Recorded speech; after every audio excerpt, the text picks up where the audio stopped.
بسم اللہ الرحمن الرحیم۔ السلام علیکم میرے معزز سامعین اکرام، ہم نے اپنی پچھلی ویڈیو میں آپ کو بتایا تھا کہ نبی کریم صلی اللہ علیہ وآلہ وسلم نے نجران کے لوگوں سے ملاقات کی تھی۔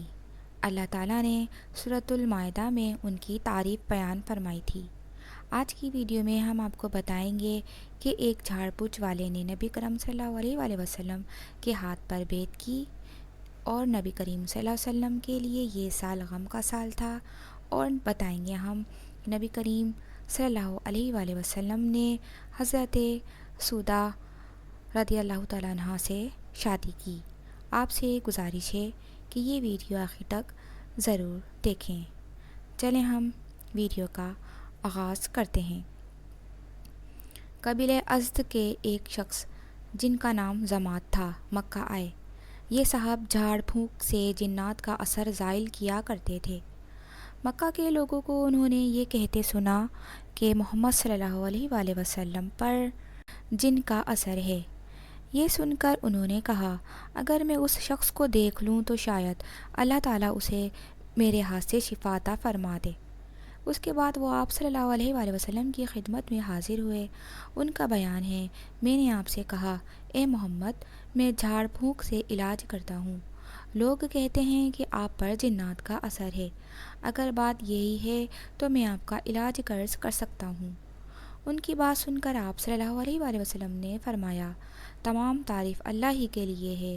ہم اسی کی حمد و ثنا بیان کرتے ہیں اور اسی سے مدد مانگتے ہیں۔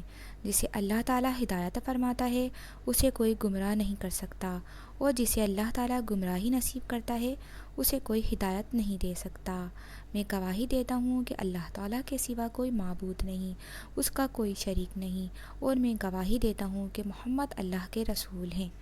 انہوں نے آپ کی بات سن کر کہا، یہ کلمات میرے سامنے دوبارہ پڑھیے۔ آپ نے کلمہ شہادت 3 مرتبہ دہرایا۔ تب انہوں نے کہا کہ میں نے کاہنوں کے کلمات سنے ہیں، جادوگروں اور شاعروں کے کلمات بھی سنے ہیں، مگر آپ کے ان کلمات جیسے کلمات کبھی نہیں سنے۔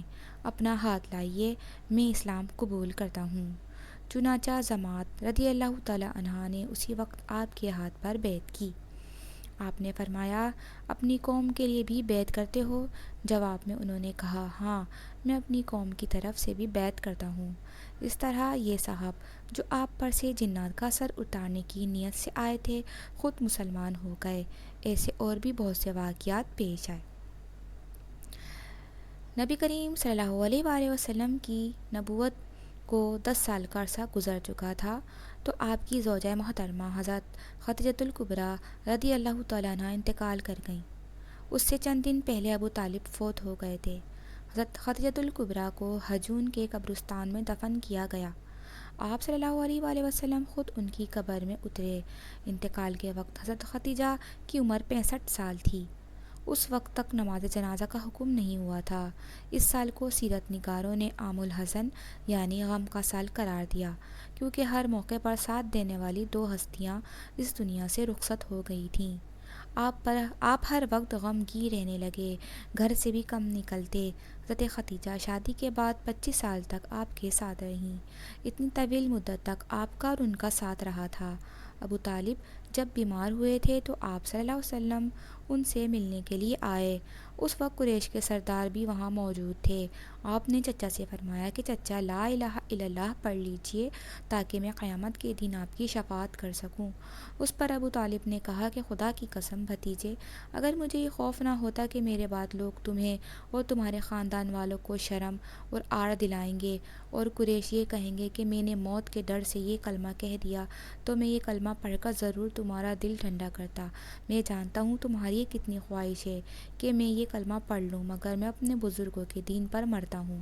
اس پر یہ آیت نازل ہوئی، آپ جسے چاہیں ہدایت نہیں دے سکتے بلکہ جسے اللہ چاہے ہدایت دیتا ہے، اور ہدایت پانے والوں کا علم بھی اسی کو ہے۔ سورۃ القصص کی آیت 56۔ اس طرح ابو طالب مرتے دم تک کافر ہی رہے، کفر پر ہی مرے۔ حضرت عباس رضی اللہ تعالیٰ عنہ فرماتے ہیں کہ میں نے ایک مرتبہ رسول اللہ صلی اللہ علیہ وآلہ وسلم سے پوچھا کہ اے اللہ کے رسول، ابو طالب ہمیشہ آپ کی مدد اور حمایت کرتے رہے، کیا اس سے انہیں آخرت میں فائدہ پہنچے گا؟ جواب میں آپ صلی اللہ علیہ وآلہ وسلم نے ارشاد فرمایا، ہاں مجھے ان کی قیامت کے دن کی حالت دکھائی گئی۔ میں نے انہیں جہنم کے اوپر والے حصے میں پایا، ورنہ وہ جہنم کے نچلے حصے میں ہوتے۔ ابو طالب کے مرنے پر آپ صلی اللہ علیہ وآلہ وسلم نے فرمایا، خدا کی قسم میں اس وقت تک آپ کے لیے مغفرت کی دعا کرتا رہوں گا جب تک کہ مجھے اللہ تعالیٰ ہی اس سے نہ روک دے۔ اس پر اللہ تعالیٰ نے قرآن کریم کی سورۃ التوبہ کی آیت 31 نازل فرمائی۔ پیغمبر کو اور دوسرے مسلمانوں کو جائز نہیں کہ مشرکوں کے لیے مغفرت کی دعا مانگے، اگرچہ وہ رشتہ دار ہی کیوں نہ ہوں۔ اس امر کے ظاہر ہو جانے کے بعد یہ لوگ دوزخی ہیں۔ اس سے بھی ثابت ہوا کہ ابو طالب ایمان پر نہیں مرے۔ حضرت خدیجہ الکبریٰ رضی اللہ تعالیٰ عنہ کا انتقال رمضان کے مہینے میں ہوا۔ ان کی وفات کے چند ماہ بعد آپ نے حضرت سودہ بنت زمعہ رضی اللہ تعالیٰ عنہ سے شادی فرمائی۔ آپ سے پہلے ان کی شادی ان کے چچا کے بیٹے سکران رضی اللہ تعالیٰ عنہ سے ہوئی تھی۔ حضرت سکران رضی اللہ تعالیٰ عنہ دوسری ہجرت کے حکم کے وقت ان کے ساتھ حبشہ ہجرت کر گئے تھے، پھر مکہ واپس آ گئے تھے۔ اس کے کچھ عرصے کے بعد ہی ان کا انتقال ہو گیا تھا۔ جب حضرت سودہ رضی اللہ تعالیٰ عنہ کی عدت کا زمانہ پورا ہو گیا تو آپ صلی اللہ علیہ وآلہ وسلم نے ان سے نکاح فرمایا۔ اس نکاح سے پہلے حضرت سودہ رضی اللہ تعالیٰ عنہ نے ایک عجیب خواب دیکھا تھا۔ انہوں نے اپنے شوہر سکران رضی اللہ تعالیٰ عنہ سے یہ خواب بیان کیا تو خواب سن کر سکران رضی اللہ تعالیٰ عنہ نے کہا کہ اگر تم نے واقعی یہ خواب دیکھا ہے تو میں جلد ہی مر جاؤں گا اور رسول اللہ صلی اللہ علیہ وآلہ وسلم تم سے نکاح فرمائیں گے۔ دوسری رات انہوں نے پھر خواب دیکھا کہ وہ لیٹی ہوئی ہیں کہ اچانک چاند آسمان سے ٹوٹ کر ان کے پاس آ گیا۔ انہوں نے یہ خواب بھی اپنے شوہر کو سنایا۔ وہ یہ خواب سن کر بولے کہ اب شاید میں جلدی فوت ہو جاؤں گا، اور اسی دن حضرت سکران رضی اللہ تعالیٰ عنہ انتقال کر گئے۔ اور پھر شوال کے مہینے میں نبی کریم صلی اللہ علیہ وآلہ وسلم نے حضرت عائشہ صدیقہ رضی اللہ تعالیٰ عنہ سے نکاح فرمایا۔ میرے معزز سامعین اکرام، اس سے اگلے واقعات آپ ہماری اگلی ویڈیو میں ضرور ملاحظہ کیجیے گا۔ جب تک کے لیے اللہ حافظ، شکریہ۔